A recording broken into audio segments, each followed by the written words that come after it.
bueno, lo he dado por hecho, pero yo soy José Luis, no sé, con una de vosotras tres hablé contigo. Sí. Vale.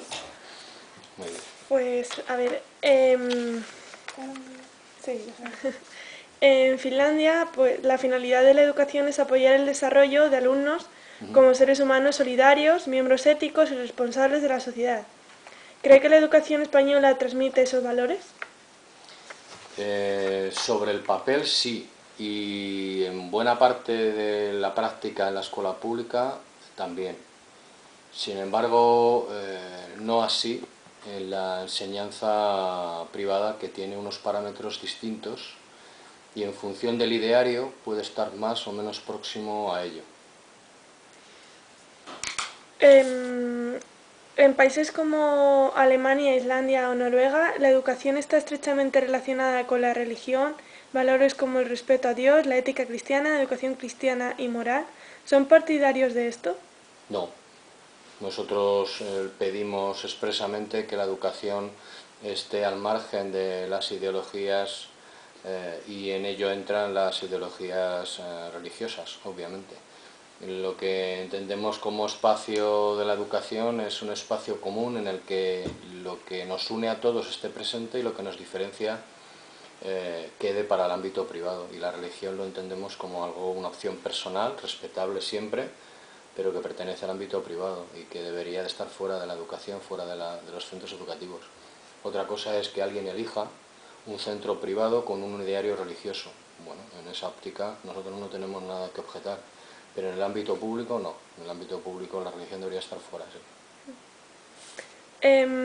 ¿Cuáles crees que son los objetivos principales de la educación?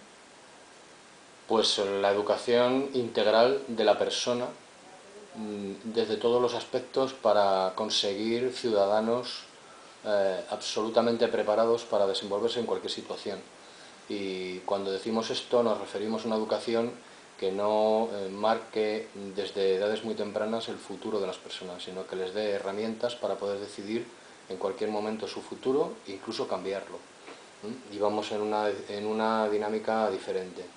Queremos encauzar muy pronto a los chicos y a las chicas sobre unos itinerarios que les abocan a un determinado futuro y del que después tienen difícil encaje. Y nuestra sociedad en este momento, si nos ha demostrado algo, es que ya no vale sacar una titulación y pensar que vas a vivir y trabajar de ello durante toda la vida. La inmensa mayor parte de la gente va a rotar de trabajo y se va a tener que reciclar varias veces durante su vida. Si no tiene una educación bien asentada en cuestiones que le permitan ese reciclaje fácil, estará perdido. Porque si su sector desaparece, y ocurre con facilidad ahora, pues ¿qué hace? Vuelve a empezar. Y el paro también, ¿no? Sí, pero a ver, es que tendríamos que analizar el paro desde el punto de vista de cómo lo hemos generado. Si nosotros, esta sociedad ha estado formando a personas para puestos de trabajo que hoy en día no existen, o que si existen no se parecen en nada a cómo han sido formados. Los chicos y chicas que os estáis formando ahora no os vais a desenvolver en la sociedad de finales del siglo XX, es que no se parecen en nada. Nosotros decimos ahora muchas veces cuando nos preguntan si hay diferencia con lo que hemos vivido cuando éramos estudiantes, y claro que la hay. Mis padres a mí me decían, yo por aquí ya he pasado, y lo decían con conocimiento de causa. Yo no le puedo decir eso a mis hijos. Hay cuestiones por las que yo no he pasado. Yo no he pasado cuando era joven con las nuevas tecnologías. No tenía las redes sociales, no tenía muchas cosas que ahora marcan muchas de las circunstancias diarias de un joven y que nosotros no hemos vivido. Entonces no podemos estar seguros de los consejos que damos, ni podemos decir con rotundidad, eso yo ya lo he vivido y si te digo que hay que hacer esto es porque yo lo he experimentado. No es verdad. Por tanto, desde muchas ópticas, la sociedad ha cambiado mucho y muy deprisa. Y tratamos todavía de educar a los jóvenes con los parámetros del pasado, y así no vamos a ningún lado. Y por eso muchos jóvenes están desmotivados en las aulas, porque lo que viven en el aula es totalmente irreal, está alejado de su vida diaria, y hay que cambiar ese modelo. ¿Considera que la educación ahora imperante está acorde con la sociedad de hoy en día y responde a las cambiantes necesidades y demandas de la sociedad? ¿O por el contrario piensa que la educación de hoy en día es tradicional? Pues te acabo de responder, o sea, es decir, reiteraría lo que acabo de decir. Es decir, no, evidentemente que no.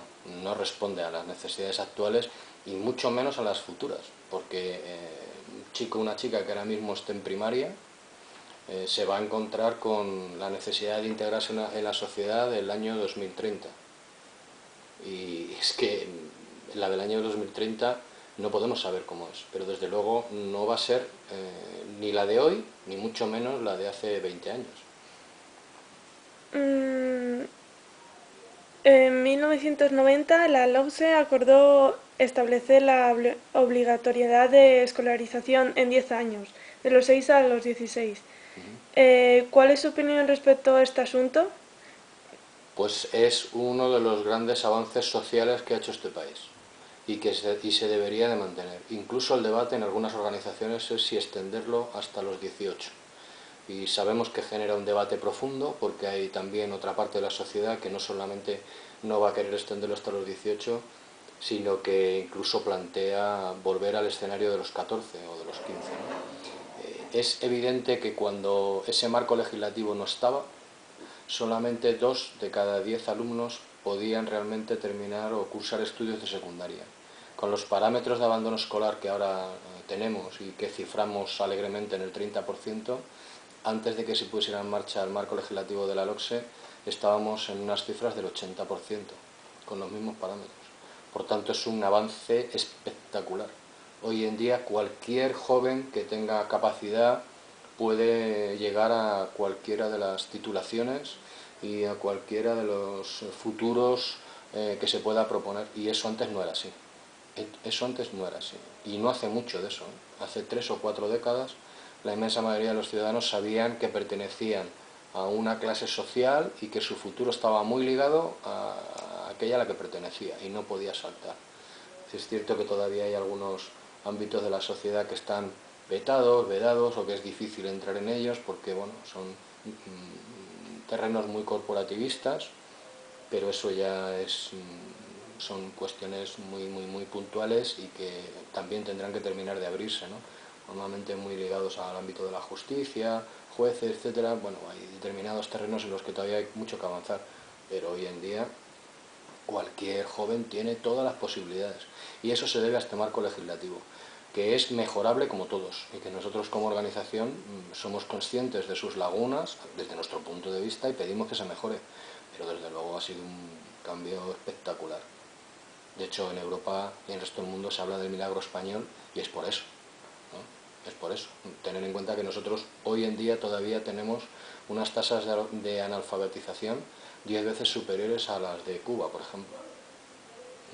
Y bueno, a lo mejor la gente se sorprende. ¿Cómo es eso? Pues sí, sí, porque este país ha salido de una situación académica nula hace muy poco y con un retraso brutal con respecto a otros países. Los países nórdicos hace más de un siglo que tienen alfabetizados a todos sus ciudadanos. Nosotros todavía no lo hemos conseguido.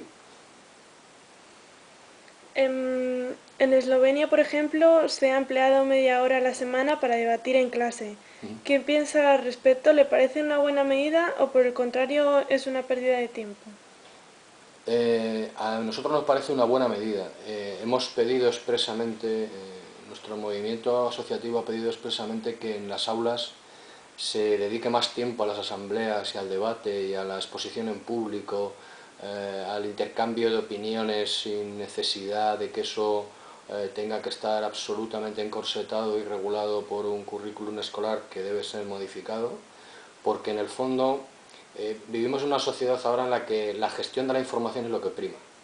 Es decir, ya no tenemos que estar almacenando en nuestra cabeza conocimientos sin parar y aprendiendo montones de datos como si nosotros fuéramos a ser una computadora que en un momento determinado tenemos que soltarlo por haberlo memorizado. Ahora los jóvenes tienen que aprender, y de hecho están en ese mundo, y a nosotros nos cuesta, o estáis en ese mundo, de gestionar la información y de ser críticos con toda la información. Ahora ya no hay problema de recoger un dato en cualquier momento, es fácil darle una tecla y lo tienes. La cuestión es que la información es tanta y tan abundante que hay que saber gestionarla. Y hay que saber preparar una charla, y hay que saber